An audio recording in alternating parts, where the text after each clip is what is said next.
Hello friends, welcome on kitchen expert corner. आज हमारी recipe है फेस्टिवल स्पेशल। जी हाँ, आज हमारी किचन में बनने वाला है गुलगुले। जी हाँ, ये रेसिपी आपने बहुत टाइम प्रसाद के रूप में भी खाई होगी, पर इसका बेसिक ये होता है कि ये काफ़ी हल्की होती है। जी हाँ, देखिए अंदर से ये काफ़ी हल्की है, स्पंजी है। ऐसे गुलगुले कैसे बनेंगे, चलिए आज हम बना लेते हैं।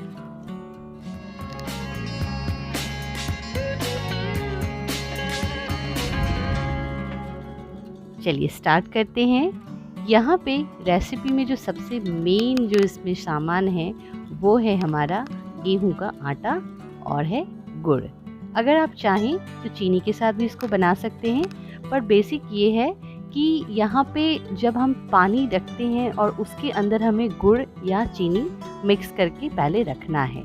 जी हाँ, अच्छे से घुल जानी चाहिए और जैसे ये घुल जाएगी ना, उसके बाद हम थोड़ा थोड़ा करके गेहूं का आटा इसमें ऐड करेंगे। थोड़ा पहले डालेंगे और फिर पानी अगर ज़रूरत में लगेगा तो फिर हम ऊपर से और भी पानी इसमें ऐड करेंगे। ये देखिए, पहले मैंने मिलाया आधा थोड़ा सा, जितना पानी था उसके हिसाब से, और अब थोड़ा और पानी और आटा दोनों को मिक्स कर रही हूँ। मीठा आप अपने प्रमाण से रख सकते हैं। यहाँ पे मैंने मीठे का अनुपात रखा है कि दोनों चीज़ें, जैसे गेहूं का आटा अगर 1 कटोरी है तो आप मीठा या चीनी लगभग आधी कटोरी से थोड़ा ज़्यादा रखिए। ये देखिए, मैंने विस्क किया, बट इसके अलावा इसको हमें इस मेथड से बनाना पड़ता है, यानी हाथों से आपको इसको अच्छे से फेंटना है। ये देखिए, ये इस तरह का क्रीमी टेक्सचर होना चाहिए। और देखिए, इसको बनाने में ना एक आवाज़ आती है, वो आवाज़ भी आनी चाहिए, वो भी मैं आपको दिखाती हूँ। पहले ढक के इसको लगभग 10 से 15 मिनट तक छोड़ देंगे। आफ्टर 10 to 15 मिनट्स ये देखिए, ये इस तरीके से हो जाएगा। अब इसमें मैं डाल रही हूँ सिर्फ 2 चम्मच, या तो आप घी डाल सकते हैं या कोई भी कुकिंग ऑयल जिसमें कोई फ्लेवर नहीं होता वो आप डाल सकते हैं। और इसको डाल के आपको फिर इसी तरह से हाथों से मिलाना है। बिल्कुल ऐसे आवाज़ आती है इसको मिलाने से। और फिर आप इसमें गरम तेल में इसको डालेंगे। गरम तेल में भी डाल के थोड़ा सा पहले आप चेक कर लीजिए नीचे चिपक तो नहीं रहा है। बहुत आसान तरीका है कि आप अपने हाथों को पानी से गीला कर लीजिए, पानी को बिल्कुल साफ़ कर लीजिए। पोंछना नहीं है, बस हाथ में से पानी निकाल लीजिए और इस मिक्सचर को हाथों से बिल्कुल ऐसे निकालिए और इस तेल में धीरे धीरे छोड़ते जाइए। जैसे आप कढ़ी के लिए बड़ी बनाते हैं ना, बिल्कुल उसी तरह से बड़ी पकौड़ी जो भी आप बनाते हैं ना कढ़ी में जब डालने के लिए, उसी पकौड़ी के बिल्कुल शेप में ये बन के आएगा। आप इसको बड़े भी बना सकते हैं। हमारे घर में थोड़ा छोटा छोटा ज़्यादा पसंद किया जाता है, तो मैं छोटा छोटा ही बना रही हूँ। आप बड़े भी बना सकते हैं।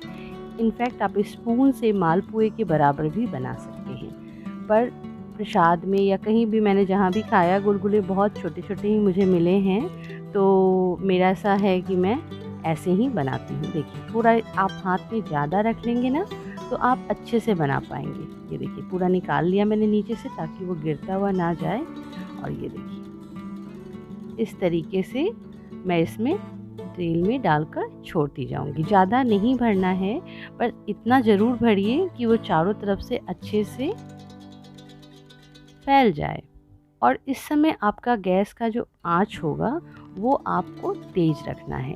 तेज़ आंच पे ही आपको डालना है, क्योंकि अगर आप स्लो कर देंगे तो गुलगुले फूलेंगे नहीं। जैसे पूरी होती है ना, सेम उसी तरीके से इसमें मेथड होता है। तो अगर आप कम कर देंगे, बहुत लोग कहते हैं कि गुलगुले कम मतलब फूले हुए हैं या फिर बहुत सख्त हैं, उसका यही 2 कारण होता है। एक तो आपको डो जो मैंने बताया उसी तरह से लगाना है, और एक ये गुलगुले को आपको इस तरीके से गरम तेल में डालना है, हाथों को बिल्कुल सावधानी से बचाते हुए। और फिर इसको देखिए कितने फूले फूले हो गए हैं। अगर आप इसको बड़े बना देंगे तो ये इससे भी ज़्यादा फूले हो जाएंगे। बस आप तोड़ के, जैसे मैंने आपको पहले दिखाया, ये बिल्कुल वैसे ही गुलगुले बन के निकलेंगे। ये बेसिक रेसिपी हमेशा मैंने प्रसाद के रूप में ज़्यादा खाई है। रामनवमी के प्रसाद में या फिर करवा चौथ में बहुत ज़्यादा ये बनती है। तो बेसिकली आप बना लीजिए और बना के इस तरह से आप बहुत सारा इससे बन जाएगा। देखिए अभी मैंने तो इसमें एक बार ये निकाला है, ये एक बैच है और अभी सेकेंड बैच भी मैं इसमें निकालूंगी और निकाल के आप इसको अच्छे से सर्व कर सकते हैं। बस प्लेट में निकाल लीजिए, फिर कोई प्रसाद है तो बस निकालना है और पूजा में हमें यूज़ करना है। तो देखिए आपके गुलगुले बिल्कुल तैयार हो चुके हैं और जैसा मैंने आपको तोड़ के दिखाया था ये अंदर से काफ़ी स्पंजी हैं। तो फ्रेंड्स अगर मेरी रेसिपी अच्छी लगी है तो प्लीज़ लाइक कीजिए, अपने दोस्तों के साथ ज़रूर शेयर कीजिए ताकि उनके पास ये रेसिपी पहुंच सके।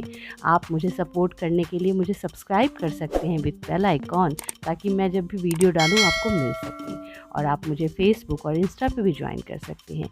सब्सक्राइब हियर का बटन है, आप यहाँ पे सब्सक्राइब कर सकते हैं। Thanks for watching, bye bye.